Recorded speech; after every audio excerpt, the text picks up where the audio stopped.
धीरे धीरे देश के कई राज्यों में तापमान गिरने लगा है और मौसम में ठंडक बढ़ने लगी है। चाहे वो उत्तर भारत के पहाड़ी या मैदानी क्षेत्र हो या मध्य और यहाँ तक कि कुछ दक्षिणी क्षेत्रों में भी तापमान में गिरावट और पूर्वी तथा पूर्वोत्तर क्षेत्रों में भी तापमान गिरने लगा है। ला नीना का क्या असर होगा, ये भी आने वाले समय में हम समझने की कोशिश करेंगे। फिलहाल इस वीडियो में बात करेंगे अगले 3 दिनों के मौसम पूर्वानुमान की। ये वीडियो आप देख रहे हैं मौसम तक चैनल यूट्यूब और मौसम तक फेसबुक पेज पर। मैं हूं देवेंद्र त्रिपाठी।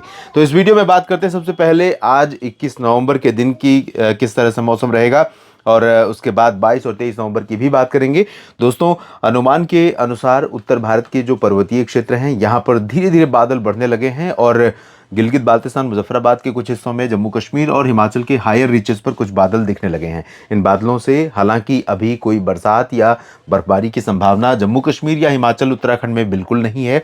लेह लद्दाख और गिलगित बाल्टिस्तान, मुजफ्फराबाद में हो सकता है कि कुछ संभावनाएं बने, बहुत ज़्यादा चांसेस नहीं है लेकिन थोड़ी बहुत उम्मीद बन सकती है।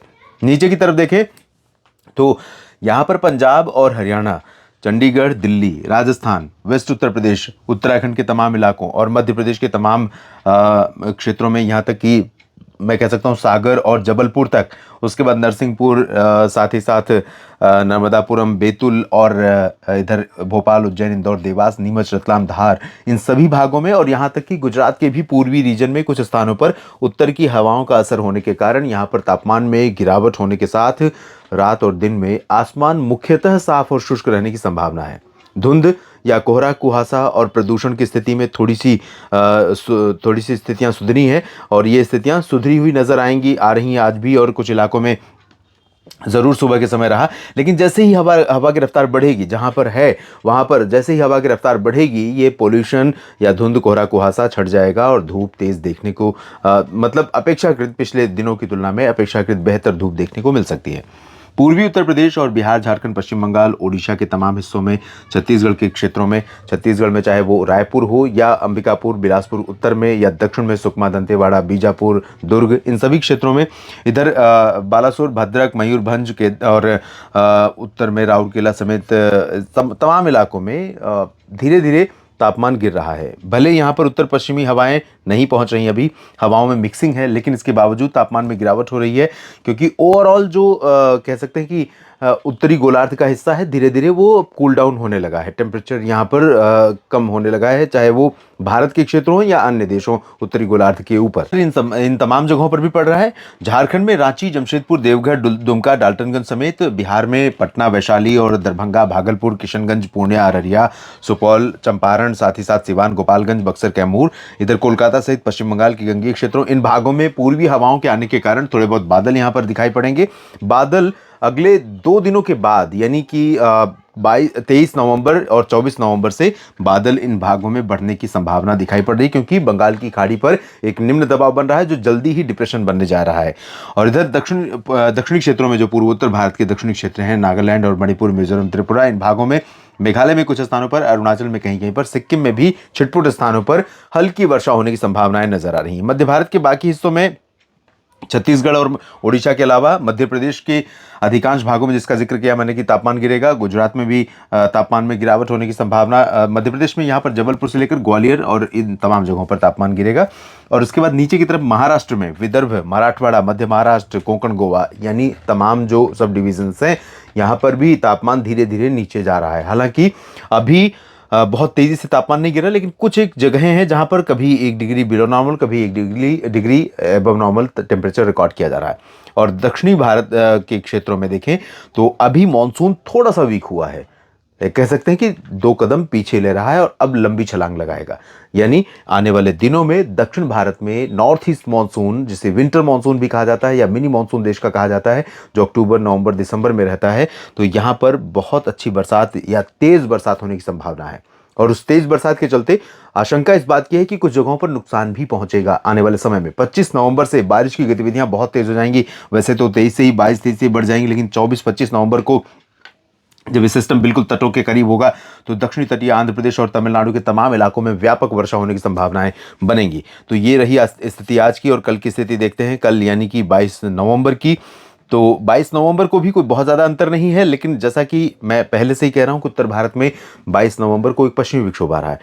बहुत प्रोमिनेंट सिस्टम नहीं है, लेकिन पर्वतीय क्षेत्रों पर और कुछ मैदानी इलाकों पर इंक्लूडिंग राजस्थान, पंजाब, हरियाणा, चंडीगढ़, दिल्ली और वेस्ट यूपी, उत्तराखंड, इन भागों में भी कुछ बादल दिखाई पड़ेंगे।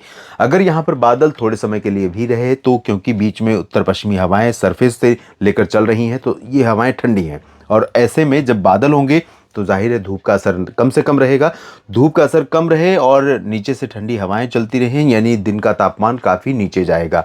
तो 22 नवंबर को दिन में ठंडक हो सकती है। ऐसे ही हवा तेज़ रफ्तार पकड़ेगी या और जैसे ही बादल हटेंगे तो धूप अच्छी देखने को मिलेगी क्योंकि हवा में रफ्तार है।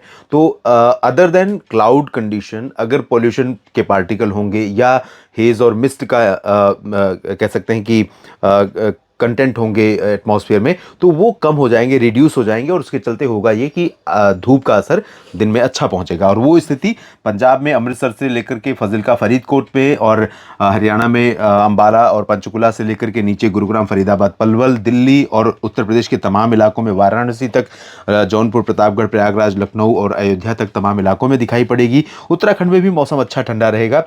राजस्थान के भागों में बीकानेर और भरतपुर, अलवर, दौसा, धौलपुर, करौली, जयपुर, अजमेर, इन भागों में ज़रूर उत्तर की हवाएं रहेंगी। बाकी जगहों पर हवाएं थोड़ा सा मिक्स हो रही हैं। गुजरात में भी, मध्य प्रदेश में भी और इधर उड़ीसा, छत्तीसगढ़, महाराष्ट्र में भी और झारखंड, बिहार, पश्चिम बंगाल में भी हवाएं मिक्स भी हो रही हैं और साथ ही हवाओं की रफ्तार बहुत प्रोमिनेंट नहीं है। तो इन भागों में थोड़ा सा मतलब धुंधली स्थितियां रहेंगी और कुछ इलाकों में छिटपुट पैची क्लाउड्स दिखाई पड़ सकते हैं। पूर्वोत्तर भारत में कुछ स्थानों पर बारिश होने की संभावनाएं रहेंगी। मेघालय, नागालैंड, मणिपुर, मिजोरम, त्रिपुरा, अरुणाचल और सिक्किम में।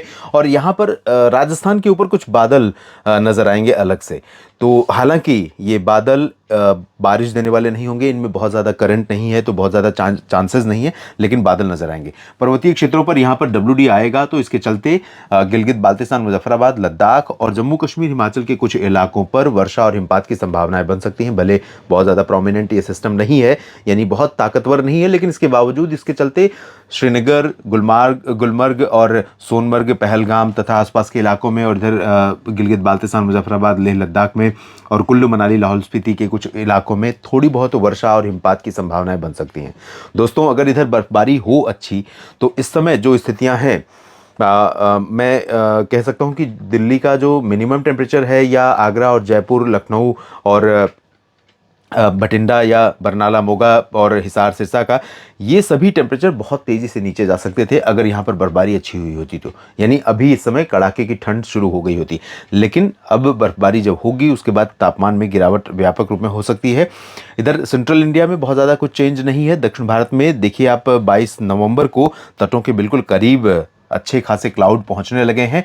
तो पूरा का पूरा ये मछलीपट्टनम से लेकर के चेन्नई और पुदुचेरी, पंबन, तंजावुर, कडलूर, कन्याकुमारी तक इन तमाम इलाकों पर बादल बढ़ जाएंगे, बारिश बढ़ने की संभावनाएं बनेंगी। केरल में कुछ स्थानों पर वर्षा हो सकती है आंतरिक इलाकों में और लक्षद्वीप में, लक्षद्वीप के कुछ आइलैंड्स पर हो सकती है, जबकि कर्नाटक और तेलंगाना, आंध्र प्रदेश में फिलहाल ड्राई वेदर रहेगा। पूर्वोत्तर में भी कुछ इलाकों में बारिश की बात हमने की है।